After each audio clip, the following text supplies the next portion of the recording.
Hola, hola, ¿cómo están? Muy buenas noches, bienvenidas y bienvenidos, aunque usted no lo vea. Mi nombre es Jonathan Pérez. Esta emisión me da muchísimo gusto saludar a mi querido Mario Monero Mayo. ¿Cómo estás, Mario? Un gusto estar aquí contigo, Jonathan, y con tu audiencia. También está mi querida Dani Campero. ¿Cómo estás, Dani? Muchas gracias, amigos.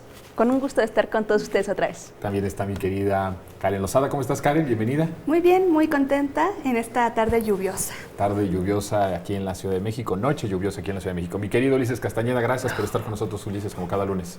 Okay, muy buenas noches, aquí medio mojado. Sí. Bueno, ante la información, pues entre otras cosas, que Donald Trump no se reunirá mañana con la presidenta Claudia Sheinbaum. Como pretexto pone que se va del G7 por asuntos de emergencia entre el conflicto entre Israel e Irán. Entonces, bueno, pues esta información es como de último momento. Nosotros vamos a ver el informe y regresamos.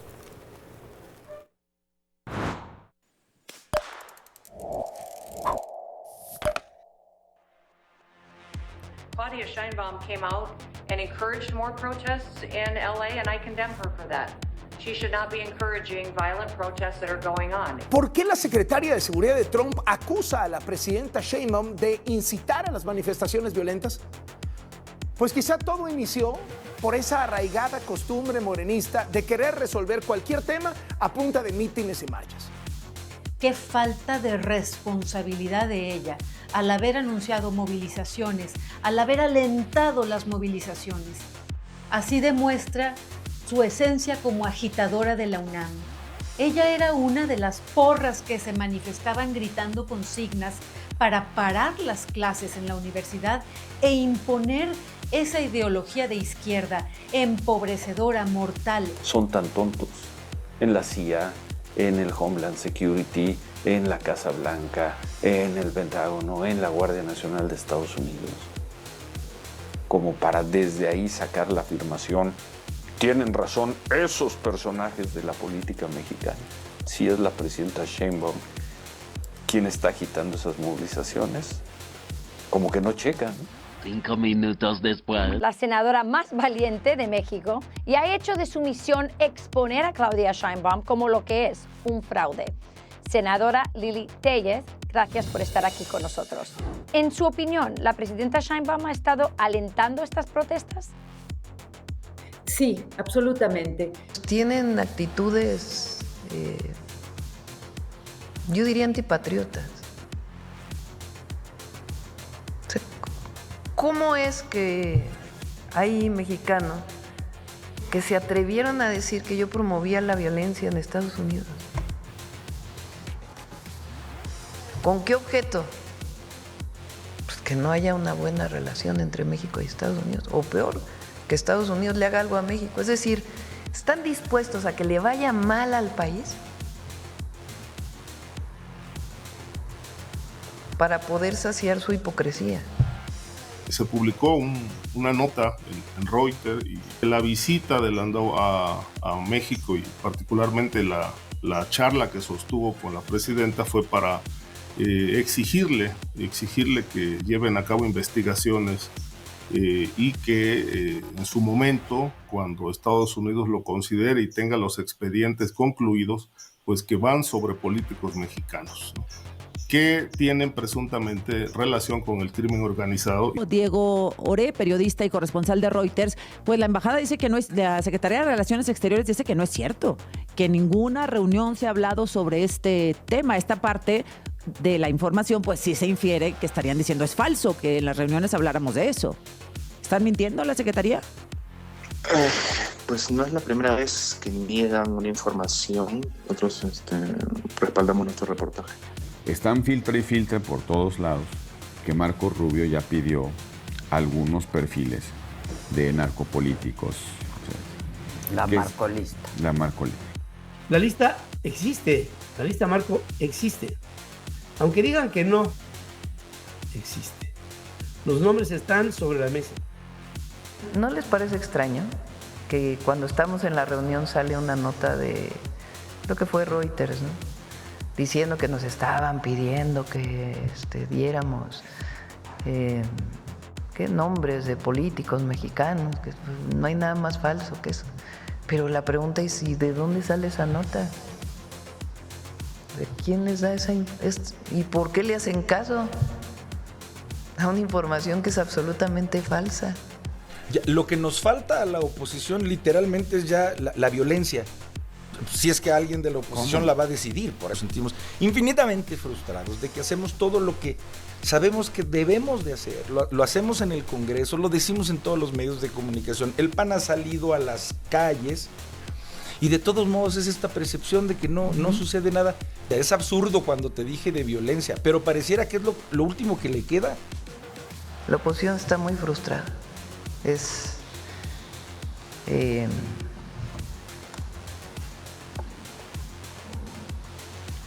Cada vez les hacen menos caso el pueblo de México. Y con estas declaraciones, pues cada vez menos. Hay mucha frustración, porque no tienen proyecto. No tienen proyecto ni nada que ofrecer a la gente. Nunca vamos a dejar de decir, pues, que es el jefe del cártel inmobiliario. La verdad. Porque toda la corrupción inmobiliaria empezó cuando él fue delegado de la Benito Juárez.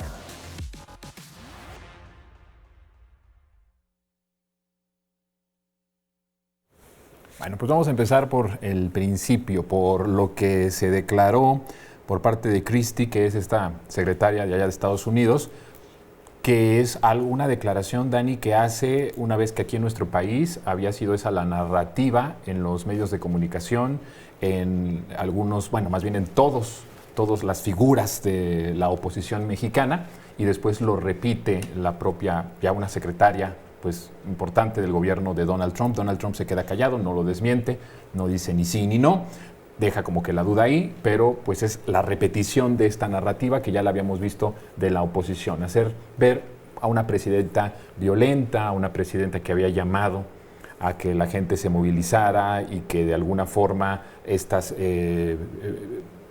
patrullas incendiadas y todo esto era como producto o consecuencia de lo que la presidenta ha dicho, cuando se sabe perfectamente bien que este movimiento, siendo oposición, ha sido pacífico siempre, que la presidenta ha sido muy responsable también siempre. Pero, sin embargo, está esa intención. ¿Por qué? ¿Por qué se une la narrativa de la oposición mexicana ahora ya directamente con una secretaria de allá de Estados Unidos, que no es la primera vez? Es decir, esto es como una consecuencia de otra cosa que se repite aquí, narcogobierno, narcopresidente, y lo que Donald Trump dice que sí existe para justificar la invasión. Es decir, cada vez más coincidencias o coordinación entre nuestra oposición, los poderes fácticos y el imperio. Yo creo que sí, Jonathan, a razón de que recordemos a este personaje, a esta exgobernadora de Dakota, que es un personaje complejo en Estados Unidos. Ustedes recordarán que al principio se pensaba que ella iba a ser quien iba a acompañar a Donald Trump para ser la vicepresidenta, pero por el escándalo en donde todos nos enteramos que desvivió a dos animales de manera muy violenta, la bajaron porque fue un escandalazo, pero hay que recordar que estos perfiles de derecha son así y que están acomodados también con la derecha que tenemos aquí en México. No es casualidad, la vimos encabezando hace algunos meses estos spots en contra de los compañeros migrantes que vimos en Televisa, que vimos en TV Azteca, en donde decía que los mexicanos éramos migrantes, que iban a acabar con los mexicanos, ¿no? Ella ha declarado muchas veces que la frontera es una zona de guerra, ¿no? Así la ve, ¿no? Así esta secretaria de Seguridad así lo ve. Y imagínense que lejos está del humanismo mexicano que ella prefiere, cuando fue gobernadora, prefirió mandar a la Guardia Nacional a Texas para ayudar para que no llegaran migrantes, pero que cuando se inundó su estado dijo no, la Guardia Nacional son cosas importantes, no debe salir a ayudar a la gente. Entonces, lo que vemos ahora es simplemente, una vez más, fuera máscaras, en donde vemos a los grandes poderes del imperio que siguen intentando golpetear al gobierno de la Cuarta Transformación, y aquí tienen a sus aliados naturales, ¿no? Así como vemos a estos fascistas, a estos reaccionarios, a esta derecha recalcitrante en Estados Unidos, pues aquí tenemos a las Lili Telles, a los Loret de Mola, a las Dolias Estevas, que le hacen el juego y que, como los ha calificado muchas veces la presidenta, no les importa poner en riesgo en estos momentos la vida de compatriotas que están pasando por un momento muy duro, pero que siempre serán recordados porque en el momento en que más lo necesitó el pueblo de México, estos según, ¿no?, pseudo representantes del pueblo, como Lili Téllez ahora se quiere presentar y dice que 100,000 votaron por ella y que habla en nombre de los 100,000. Bueno, yo creo que estos 100,000 que votaron por ella, según ella, no creo que estén de acuerdo en jugar con el dolor de nuestros compatriotas allá, pero sobre todo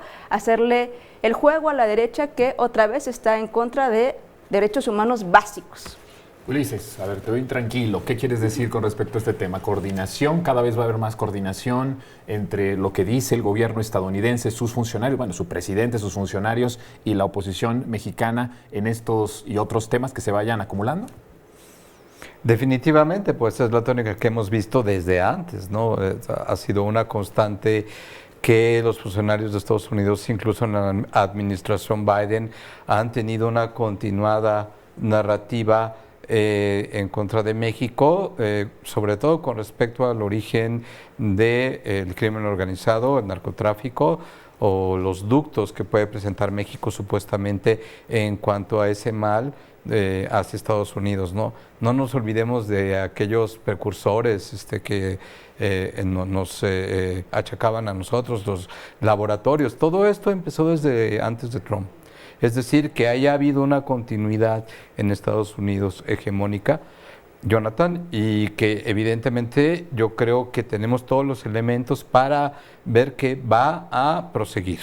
En este momento lo que está sucediendo es que también presidentes de Estados Unidos tienen muchísimos problemas internos, tiene una gran crisis dentro de su propio gobierno, no sabe si gente cercana a él, de su círculo más inmediato, está también participando de todas estas perturbaciones, principalmente allá en Los Ángeles, pero también que ya se extendieron hacia la costa oeste de los Estados Unidos, no, hacia la costa este, perdón, de los Estados Unidos. Y yo pienso que sí, Jonathan, yo pienso que va a haber cada vez una mayor coordinación y sobre todo una coordinación de analfabetas como Lili Téllez o Romero, ¿no? Que los hemos visto como en la calidad de oportunista que siempre ha jugado la oposición de este país y la derecha de este país, se aprovecha de cualquier gobierno de Estados Unidos porque saben que las élites norteamericanas corporativas, saben que los poderes económicos norteamericanos, que sus cúpulas de la alta iniciativa empresarial nunca han estado ni estarán de acuerdo ni perdonarán a México haber democratizado el poder judicial, que ahí se encontró una de las grandes razones por las cuales lo que están haciendo ahorita es mínimo tratar de descolocar la popularidad del actual régimen y del actual gobierno procedente del movimiento de la Cuarta Transformación rumbo a restarle poder legislativo en las elecciones del 27. Bueno, eso es muy importante, pero que no inicia como tal toda esta furia por el Poder Judicial. Inicia desde que Andrés Manuel López Obrador rompe el pacto que había, que era un pacto además criminal con las agencias estadounidenses, con las agencias de seguridad estadounidenses. La demanda directa también del presidente contra el lobby armamentista estadounidense es otra de las claves importantes. Es decir, se acumulan una serie de varios factores que ha hecho el gobierno mexicano en búsqueda de la soberanía, Mario, que ahora estamos viendo una venganza. Y la pregunta sería, ¿para qué? ¿Por qué o para qué estas coincidencias cada vez más golpistas entre lo que dice la oposición, como decía Dani, la derecha más recalcitrante, con lo que dicen ahora ya los funcionarios, pero que empieza, o sea, no importa si es demócrata o es republicano, claro. Es decir, a lo mejor es un poco más cínico y burdo la forma del republicano y el sello específico de Donald Trump y su administración, pero ¿qué es lo que está buscando? ¿Doblar al gobierno mexicano? Tratar de doblarlo en algunas políticas que no le están gustando. ¿Cuál es el objetivo? ¿Por qué? Fíjate que a mí me gustaría platicarles sobre el ADN que confluye entre el panismo y lo que es el pensamiento conservador que ahorita enarbola Donald Trump en su gobierno. A ver. Porque precisamente hay un pensamiento conservador desde el PAN, desde el surgimiento en 1939, en donde se proponen precisamente desde el punto de vista de las políticas, inclusive del nacionalsocialismo. Y lo podemos ver en los fundadores del PAN, escribiendo en medios de comunicación, en semanarios como La Reacción. En este caso podemos enumerar a Manuel Gómez Morín, a Manuel Herrera Lazo, a Pedro Zuloaga, entre muchos otros, que fueron parte del panismo en ese momento, en 1939, durante el cardenismo, y son parte precisamente del conservadurismo que venía de Alemania.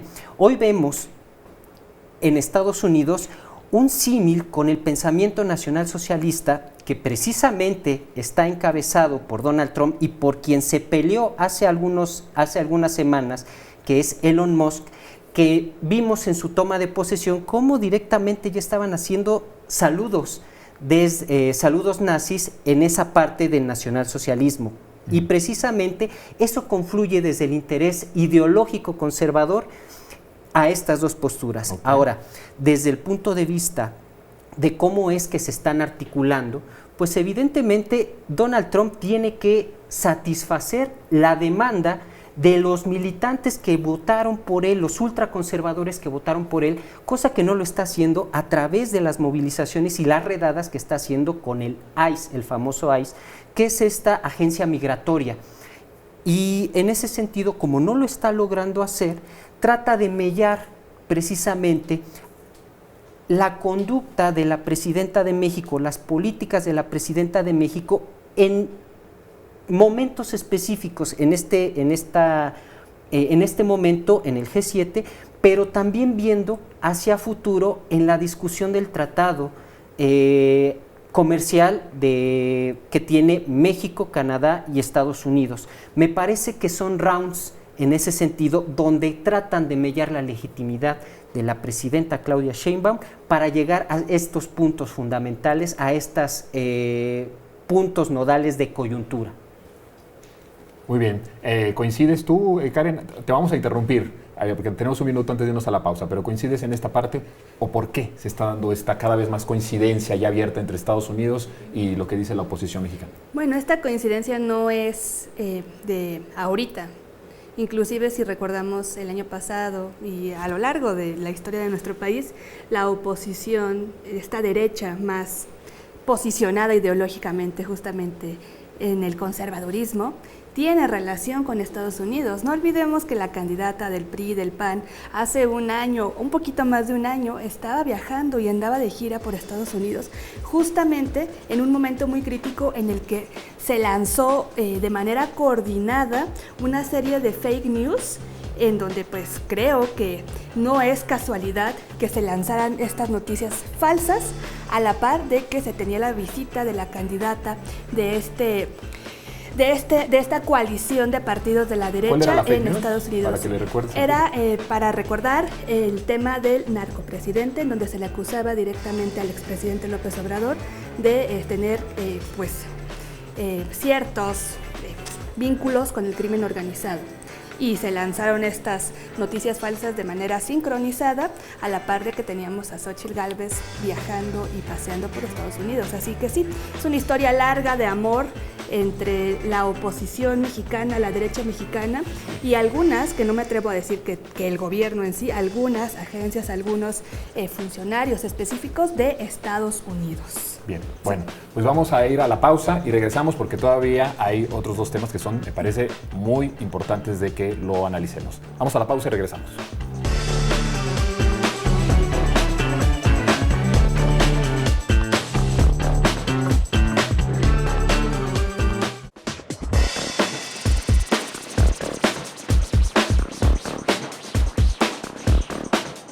Ya estamos de regreso, aunque usted no lo vea, y el siguiente tema que, bueno, quiero abrir contigo, mi querida Karen, es justamente las listas, las supuestas listas, en donde, mira, que es una cosa interesante, se unen algunos analistas supuestamente libres o independientes, como el propio Ricardo Ravelo, entrevistado por Julio Hernández en su espacio, y desde ese espacio abriendo toda esta posibilidad de que es real el que haya unas listas, ¿no?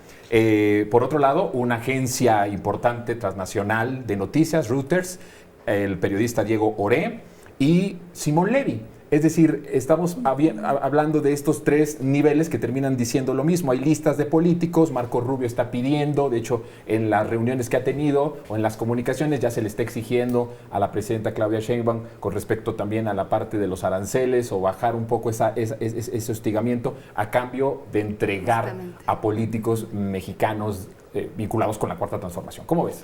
Bueno, primero quiero hacer un reconocimiento, porque no es fácil ante tanta presión y ante tantos ataques el mantener la cabeza fría como lo ha hecho tanto la presidenta como los funcionarios del Gobierno de México. Creo que ha sido un papel digno el que se ha tenido en estos últimos días. Y respecto a las listas, resulta particularmente peligroso que en momentos tan sensibles, a menos de que sea la intención por parte de estos periodistas, de estos opinólogos, el orientar la opinión hacia esa narrativa de la lista, de los funcionarios que están investigando a cambio de, pues resulta particularmente peligroso el hacer declaraciones sin tener el mínimo cuidado de lo que pueden representar en un contexto tan sensible como el que estamos viviendo en la relación de México-Estados Unidos. Ahora, ¿qué ha pasado en la respuesta por parte de la Embajada de Estados Unidos en México? El 11 de junio, bueno, desmintió por completo con un cartel gigante que decía falso a Simón Levy. Hace apenas 3 días también tuvieron a través de su cuenta de X otra publicación en donde resaltan que es categóricamente falso, con énfasis en ello, el sugerir que Estados Unidos le ofreció justamente a México este alivio arancelario a cambio de investigar a políticos de alto nivel. Se sigue reconociendo que hay un diálogo entre ambas naciones y que esa es la ruta. Tenemos esta declaración oficial, estos son los hechos, no son las suposiciones, no son todas estas opiniones a título personal de todos estos opinólogos, de estos medios, de todas estas figuras públicas. Así que creo que con los hechos es con lo que tendríamos que estar caminando, entendiendo que aún así la relación entre México y Estados Unidos es sumamente delicada y una cosa es lo que se dice, la forma, y otra cosa es el fondo. Porque no podemos obviar que en la forma se reconoce esto, pero en el fondo vemos a la secretaria de Donald Trump atacando de manera directa y frontal a nuestra presidenta Claudia Sheinbaum. Mario, ¿qué piensas de este tema? Fíjate, hay 2 frentes en donde se está abriendo, digamos, la estrategia de Estados Unidos.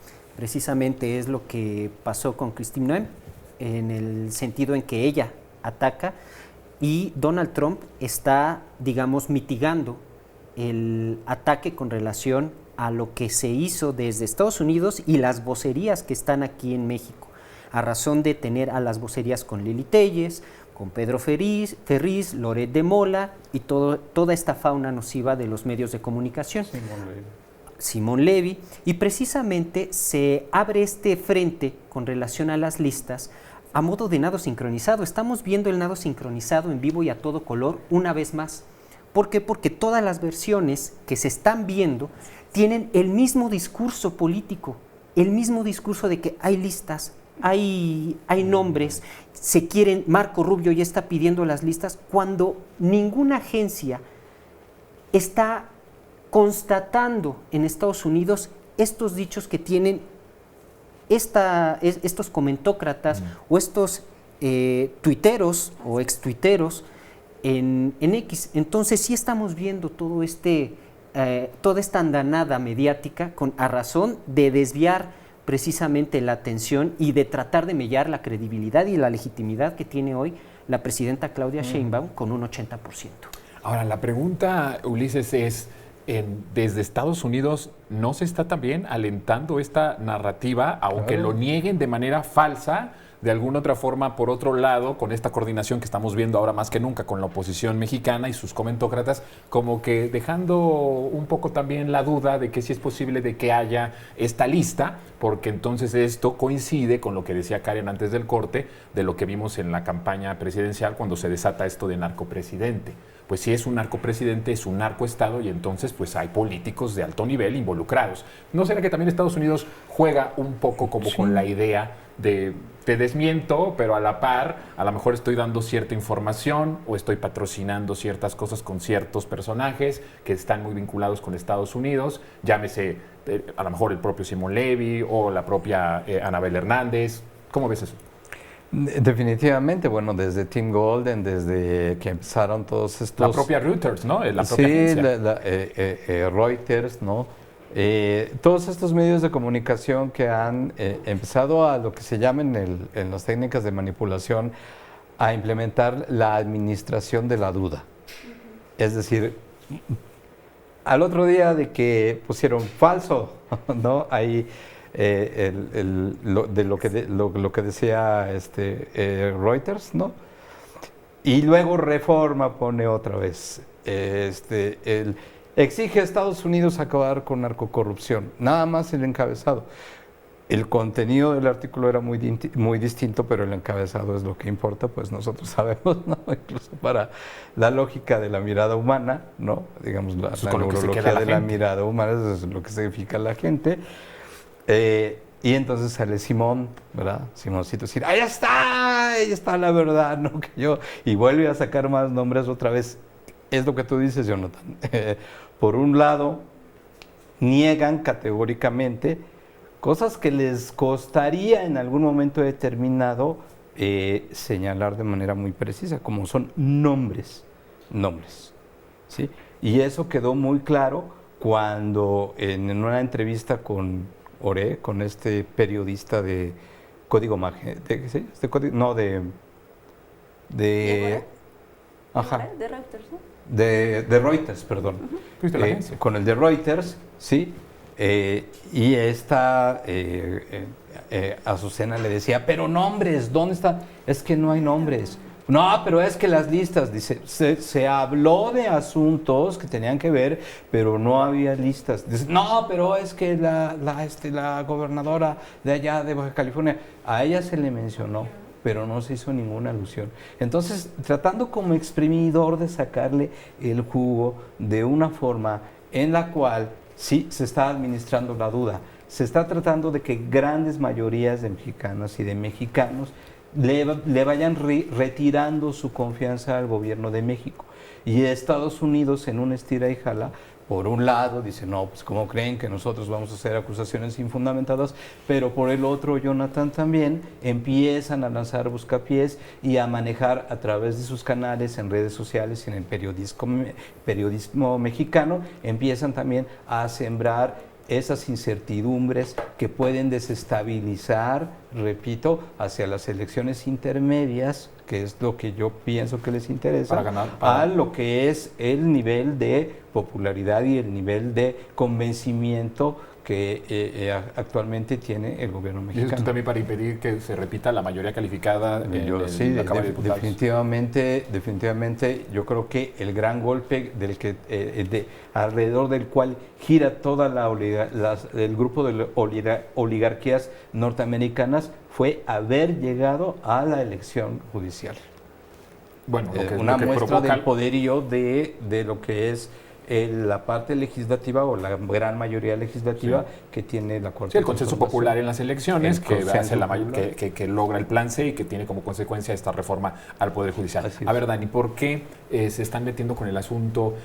¿Hay algún interés particular de tratar de desestabilizar y deslegitimar a la presidenta y al proyecto de la Cuarta Transformación con el tema de las drogas y con el narcotráfico? ¿Por qué se toman de este tema cuando es evidente las cifras de desmantelamiento de lugares en donde se fabrica droga, de las capturas de diferentes cabecillas de todos los grupos criminales, que por cierto no nacieron en la Cuarta Transformación, sino nacieron y se fortalecieron en gobiernos neoliberales? ¿Por qué el tema del crimen organizado cuando también hay récord de decomisos, algo que no sucedía en el pasado? Y cuando hablo del pasado, hablo antes de 2018, no antes de la presidenta Claudia Sheinbaum.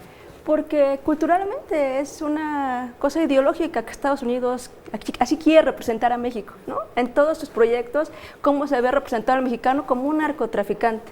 Les funciona perfectamente la narrativa del narcotráfico, del crimen organizado. Lo vimos, ¿no? Con lo que decía el compañero con Tom Bolden, ¿no? Que decía el presidente fue financiado, ¿no? No tengo ninguna prueba, pero tengo todas las certezas del mundo. De ahí empezó esta campaña, estos hashtags en la República del Twitter de narcopresidente.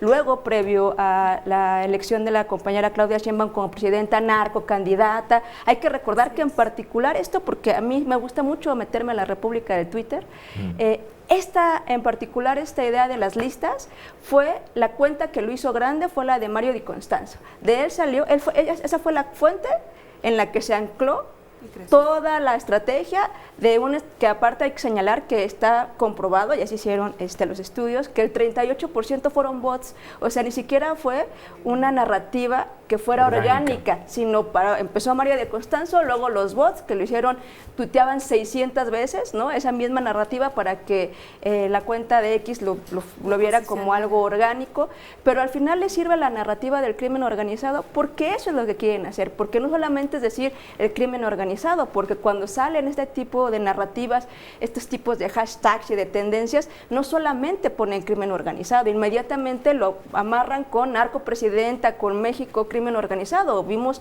la locura de Simón Levy al tratar de declarar que en Estados Unidos ya se iba a poner a Morena como, no, lo quiero citar bien, una organización terrorista. O sea, empiezan a tener este tipo de narrativas que van, como lo estábamos hablando todos, la estrategia del miedo, la estrategia de la duda, diría Raimundo Rivapalacio, la verdad ya no es relevante, lo importante es salir a mentir de Morena, porque eso deja, porque eso da tweets, y lo demás, pues que la gente se quede con la duda. Esa es la derecha mexicana, y eso es la que están apostando, a seguir desinformando y confundiendo. Ahora, lo del crimen organizado, perdón Karen, a mí sí me parece que tiene un sentido en el que siempre que Estados Unidos diga algo del crimen organizado o del terrorismo en otros lados, va a tener ahí la posibilidad y la puerta abierta de invadir. Claro. Mientras esta narrativa crezca, tiene un sentido de legitimidad ante su propia forma de proceder, de decir, podemos intervenir en cualquier momento porque hay narcogobierno, territorio en donde no gobierna el Estado, sino que gobierna el crimen organizado. Es decir, no solamente es cuestión de narrativa, sí tiene una justificación para más adelante, cuando ellos quieran hacerlo. Sí, no, y es que si pensamos en los conceptos, el concepto en el cual se busca crear o identificar a Estados Unidos, Estados Unidos a través de las diferentes industrias, principalmente mediáticas, a través del cine, pues ¿cuál es el héroe, el salvador, el que busca tener la garantía de que hay seguridad en todas las naciones? Y esto va muy acorde con lo que bien planteas. Si Estados Unidos es quien salva, es el héroe, entonces el narcotráfico pues es el enemigo a vencer. Y eso le da cierta, o al menos es parte de estas narrativas, que es una palabra que utilizamos mucho, pero es necesaria para entenderlo, de construir la necesidad de que se tenga en algún momento, que esperemos y abogamos a que no sea así, el poder intervenir en nuestro país. Pero yo quería hacer énfasis en un tema que me parece que también es crucial. Decía el expresidente López Obrador, lo que no mancha, tizna. Y creo que es a lo que se le está apostando en este momento, a que se rompa la reputación que se ha logrado mantener tanto por el primer gobierno de la Cuarta Transformación como por este gobierno que está encabezado por la doctora Claudia Sheinbaum, que se tiene una reputación, se tiene una legitimidad, y con todo este tipo de embestidas se busca romper la reputación, porque ¿de qué manera se mantiene alguien si no es a partir de los hechos que son lo que construyen? Pues esta justamente reputación. Le apuestan a que no sea así, a demostrar que no es como se está planteando y que hay intereses ocultos o que se está mintiendo a la población. Y eso creo que es sumamente pues peligroso, porque están pensando sí en términos electorales, pero yo también lo veo en términos de ver a México como esa salida, ese enemigo para desviar todos los problemas y la gran crisis que se tiene a lo interno de esa nación. Y a lo externo, porque sí, claro. ¿Quién quiere? Sí, definitivamente estamos en una economía de guerra en donde lo que está sucediendo en Medio Oriente y lo que está sucediendo en Rusia no nos es irrelevante, porque México es una válvula de escape y un desvío también de atención de múltiples problemas que está teniendo Trump para resolver en estos frentes de esa economía de guerra, ¿no? Entonces, ahorita lo que está sucediendo con la manera en que está tratando el gobierno estadounidense a su gente es, a ver, no se me está quebrando el mundo, ¿no? No es que Netanyahu me haya dado un espaldarazo y haya atacado cuando se le dio la gana y yo avergonzado haya tenido que salir a decir que no tenía ni idea de que estaban bombardeando Teherán. No es eso. Tampoco es que se me esté Los Ángeles y ahora Chicago también cayendo a pedazos. Y que no sé si es fuego amigo o fuego amigo enemigo o de dónde me están lloviendo. Es que México es el problema. México no es en el descontrol que tengo yo de mi país como presidente y como administración.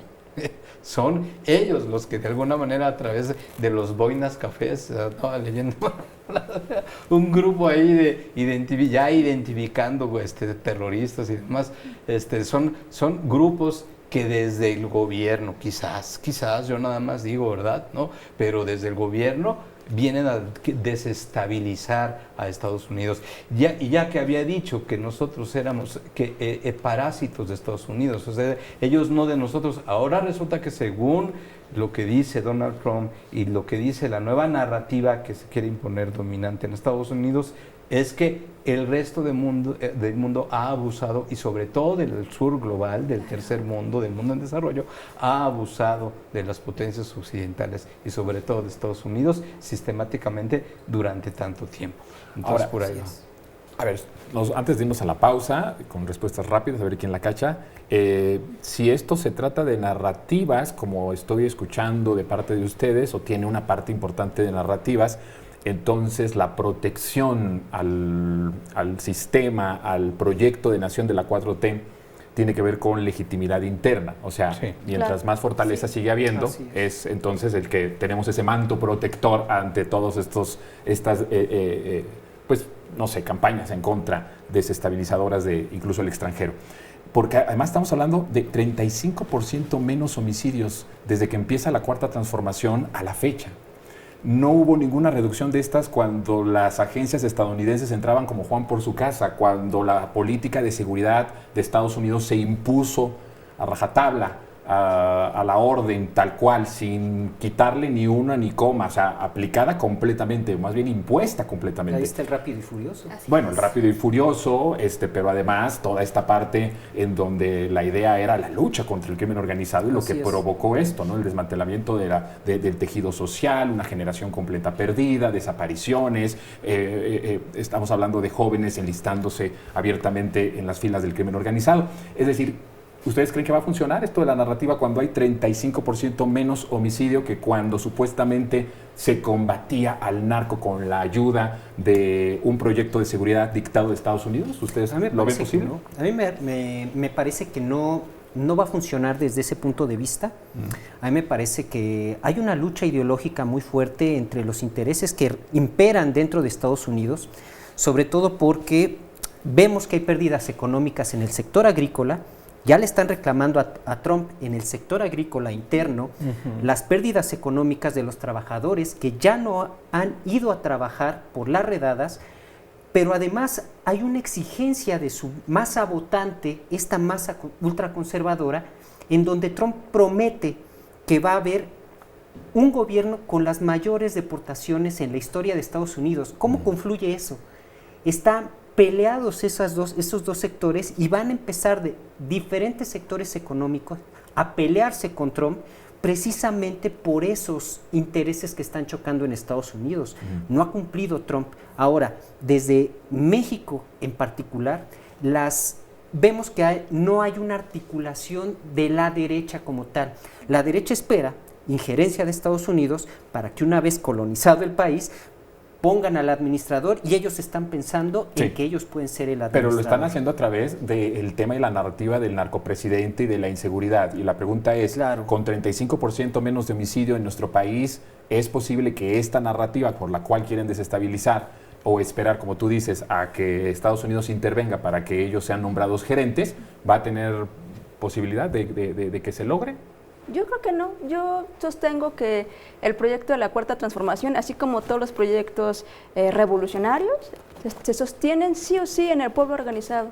Yo no creo que la presidenta hoy no iba sola, iba con el 80% que la respalda atrás. Entonces, contrario a lo que quiere hacer Trump a desairarla, porque esto está absolutamente calculado, porque ya sabía que no iba a tener la reunión, lo que le hace es... ¿Tú sí hablas de un desaire? Sí, yo hablo de un desaire. Me parece que esto simplemente le sirve a la presidenta otra vez para regresar fortalecida, porque, insisto, hay un pueblo atrás de ella y Eso es fundamental en cualquier proyecto. No En todo creo caso, que haya forma. Quien no se quiso reunir Fue- y huyó fue él, ¿no? Así, y así va a Exactamente. ser la narrativa. Y así va a ser la narrativa. Así Bueno, es. la narrativa que De- cree el pueblo, no la de de los los- medios hegemónicos, porque en esa sí vamos a decir, no, la ningunean a la presidenta, hicieron que fuera además sus funcionarios y la dejaron plantada. Esa va a ser la Esa narrativa. va a ser lo ¿no? que van a decir Sí. ellos. Vámonos a pausa porque todavía tenemos un tema que me parece que también es bien importante analizarlo. Regresamos.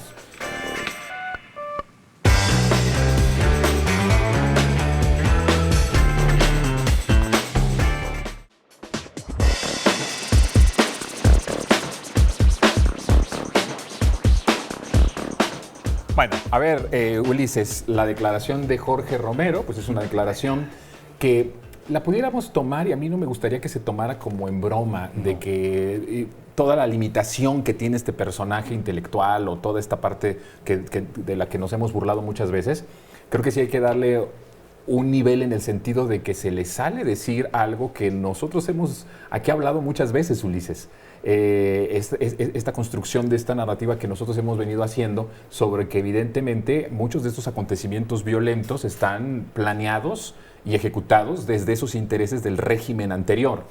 Entonces, cuando habla en esta entrevista con Azucena Oresti y dice lo único que falta es pues la violencia y solamente estamos esperando desde qué oposición se va a generar, pues estamos hablando de que ahí hay una, pues por lo menos una, digamos, una confesión de algo que sabemos que se ha estado haciendo en nuestro país durante ya bastante tiempo, desde que empezó la transformación, con diferentes acontecimientos, tratar de desestabilizar, tratar de poner en shock al gobierno y con ello debilitarlo en su legitimidad y después, bueno, pues avasallarlo en las elecciones. Bueno, en el mejor de los casos, en las elecciones, porque ya ahora no tampoco quieren participar en las elecciones, ¿no? Entonces están tomando otros caminos. ¿Cómo ves?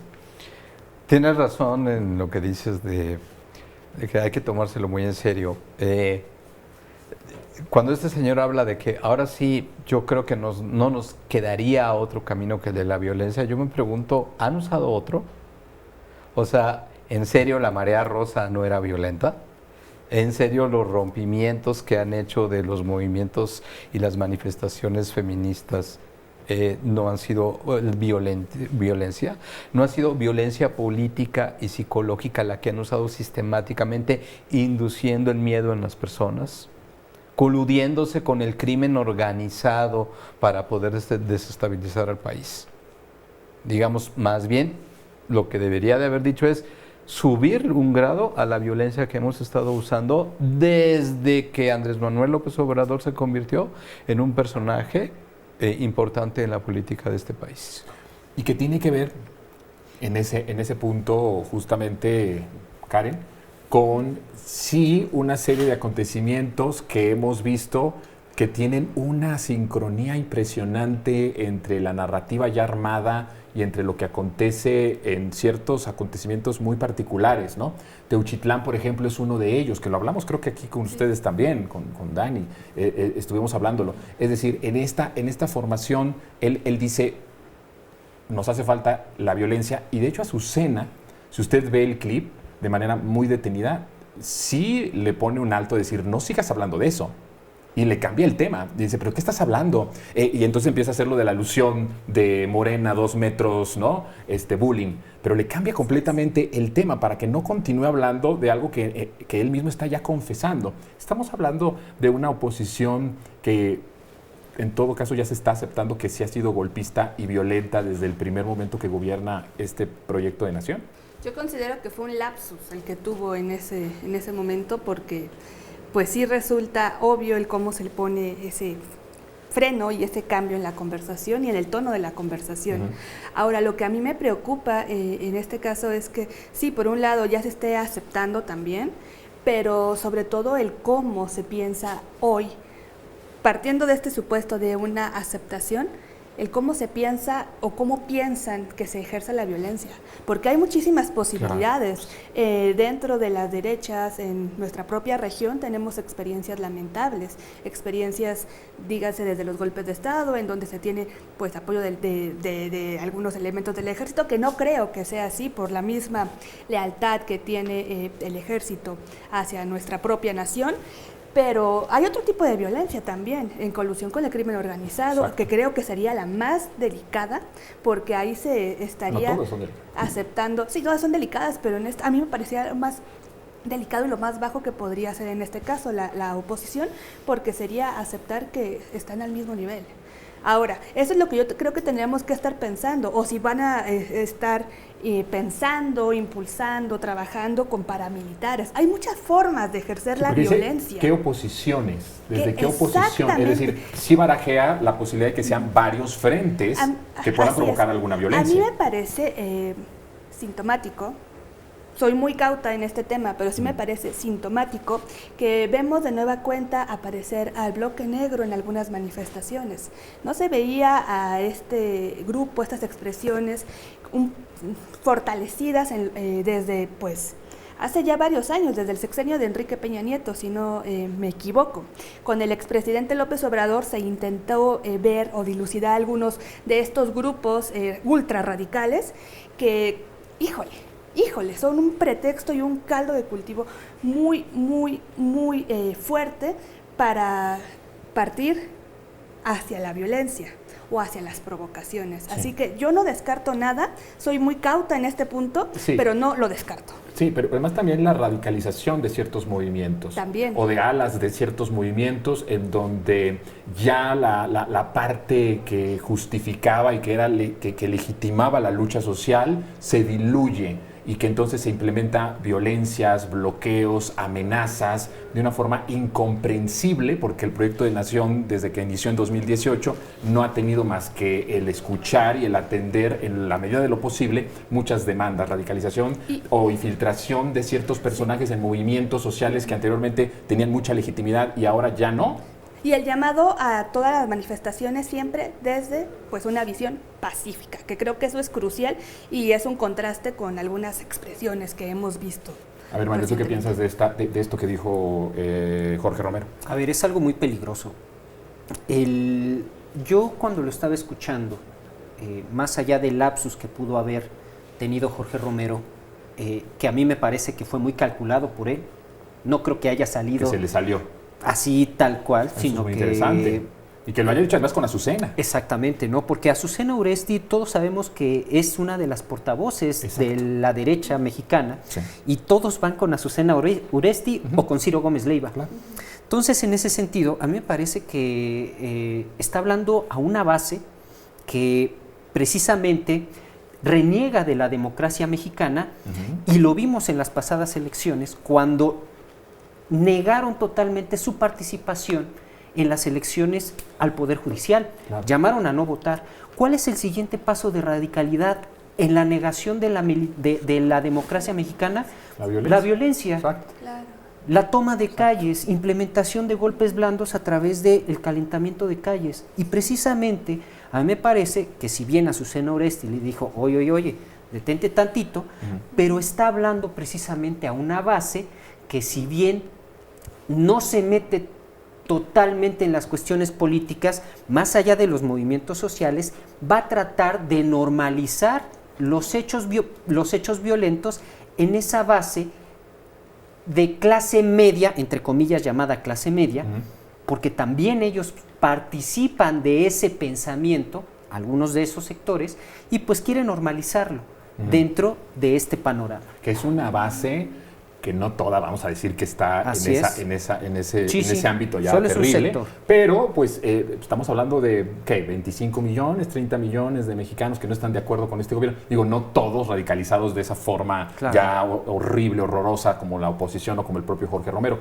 Qué interesante esta parte de lo que dice el Mayo. A ver, tú, Dani, ¿qué piensas de esto? Yo creo que la derecha siempre ha sido violenta. Me parece... coincido con Mario, me parece que lo dijo de manera consciente porque ellos así son, ¿no? Vemos a Trump cómo se descara, cómo con la llegada de Trump también en Estados Unidos se descaran todos, si son fascistas, si son racistas, si son clasistas. Y creo que es muy importante tener mucho cuidado con el tema de la violencia, porque yo voy a poner solamente un ejemplo de eventos que parecen luego que solamente aparecen y desaparecen por arte de magia, como fue el caso de los pinchazos en el metro. Ustedes recordarán esta super campaña que se hizo en contra del gobierno de la Ciudad de México, claro, de los pinchazos, de la inseguridad, y así como apareció, desapareció, sin nada. Hubo una reportera que estando transmitiendo en vivo le pasó, ¿no? Y entonces dices, o sea, qué coincidencia que en vivo sucede en estos actos, y es verdad, ahora ya no sabemos de eso, se acabó el tema. Se acabó el tema y entonces ya el metro no es tema porque en este momento no quieren golpear, no sé, al gobierno de la Ciudad de México, a lo mejor no está en sus prioridades y no hay que golpear por otro lado, entonces... ¿O tuvo el contexto de la reforma, de la elección? Tuvo el contexto de la elección, tuvo el contexto de, pues, todo esta... Mediáticamente, la ciudad también es donde está la presidenta, ¿no? Entonces también pareciera que cuando golpean a la Ciudad de México... de manera colateral golpean al gobierno federal porque aquí está la presidenta. Está la jefa de gobierno que automáticamente se convierte en una persona que puede competir por la presidencia en 2030. Es decir, tiene todo un sentido político importante el hacerlo aquí en la Ciudad de México, pero se está calentando el tema y el tiempo se nos está acabando. A ver, rápido, algunas opiniones rápidas. Ulises. Yo pienso que hay que tener muchísimo cuidado y es una conclusión que frecuentemente tengo al final de los programas. Hay que tener un amplio espectro de posibilidades de lo que van a hacer. Como tú dices, Jonathan, lo que dijo Romero fue una aceptación implícita de una manera sistemática de actuar y hay que ver hasta dónde pueden llegar para desestabilizar este país con la violencia exterior de la que ahorita está haciendo objeto el mundo en general y México en particular desde Estados Unidos. A ver, conclusiones, mi querida Karen. Yo creo que estamos viviendo un cambio de época, no solamente, bueno, pues en nuestro país, sino a nivel región y a nivel mundial, y en función de ello vamos a estar sometidos como nación a muchísimas presiones en el inmediato plazo, razón por la cual creo que es importante que tengamos presente que la cabeza fría es más necesaria que nunca y que la responsabilidad de lo que decimos también se vuelve crucial en este punto. Así Bien. que en función de ello, pues creo que ser cautos es el llamado. El punto es de que los cautos siempre han sido los más, y los que han sido violentos han sido siempre ellos. Así es, O sea, pero yo el creo que movimiento creo que siempre ha sido muy nos toca cauto. ser cautos y responsables. Sí, y ha sido responsables. Pero a ver, esto que dices tú, Karen, es importantísimo. Porque no solamente veamos a lo que está pasando en México, sino conectemos lo que pasa con México con lo que está pasando en Argentina. Así es. Con la expresidenta Cristina de Kirchner. Esto es terrible lo que está sucediendo allá en Argentina, pero también lo que está pasando en Colombia, este atentado que no sabemos qué es realmente lo que sucedió allí y que está en el contexto de las elecciones y todo eso. Bueno, si vemos lo que está pasando en México en sintonía con lo que está pasando en otras regiones, de cómo toma poder el fascismo, toma poder la ultraderecha, creo que sí hay que ser muy cuidadosos de este llamado de Jorge Romero. Así es. Yo diría que la única forma de defender los procesos de transformación en contra del fascismo, en contra de las estrategias golpistas de la derecha, es la organización popular y el apoyo popular. Sí. La presidenta no puede llegar a ningún foro si no es a través de esta legitimidad que tiene a nivel de votos, a nivel de aceptación y de políticas públicas que se están realizando. Entonces a mí me parece que ese es el meollo del asunto, la organización y la participación política del pueblo de México. Dani, tus conclusiones. Yo pensaría que hay que quitarnos de la cabeza esta idea de que ellos ocupan el miedo para justificar el control en todos los sentidos, ¿no? Entonces, eso solamente se puede combatir con un pueblo organizado, con un pueblo formado políticamente y sobre todo tener muy claro que siempre van a estar buscando un enemigo. Hoy son los migrantes, ayer son los palestinos, ¿no? Ahí está el pueblo palestino, ¿no? Padeciendo todo ¿no? esto. Un genocidio a nuestro en vivo y en directo, entonces siempre van a buscar a un enemigo, porque de eso viven. Entonces nosotros tenemos que tener la capacidad de identificar estas narrativas y sobre todo de defender lo que tanto nos ha costado, tanto a los gobiernos progresistas, ahora a México, y lo que decía Mario es fundamental, lo que han dicho durante todo ese tiempo, hay que estar comprometidos, no en las redes sociales, sino en nuestra vida cotidiana con apoyar este proyecto. Bien, como nunca antes, creo que el ojo del imperialismo está sobre México. Eso tiene una consecuencia que es una lucha que hay que dar, pero por otro lado nos tiene que dar también un aliciente de decir vamos por buen camino, cuando ya Claro, el imperio está poniendo lupa sobre lo que está sucediendo en México y nos identifica como un enemigo. Así es. Somos su enemigo. Somos su enemigo. Muy bien. Pues mi querida Dani, qué gusto tenerlos. Muchas gracias. A los hermanos fantásticos aquí, mi querido Mario, gracias por estar con nosotros. Querida Karen. Gracias. Gracias por haber estado. Querido Ulises, gracias. Muchas gracias. También. Nosotros tenemos una cita este próximo sábado, en punto de las 2 de la tarde, con Lo Más Absurdo en los Medios y su retransmisión el domingo a las 17:30. Y aquí, en este espacio, aunque usted no lo vea, nos vemos el próximo lunes, en punto de las 9 de la noche, aquí por Capital 21. Muchas gracias. Mi nombre es Jonathan Pérez. Cuídense.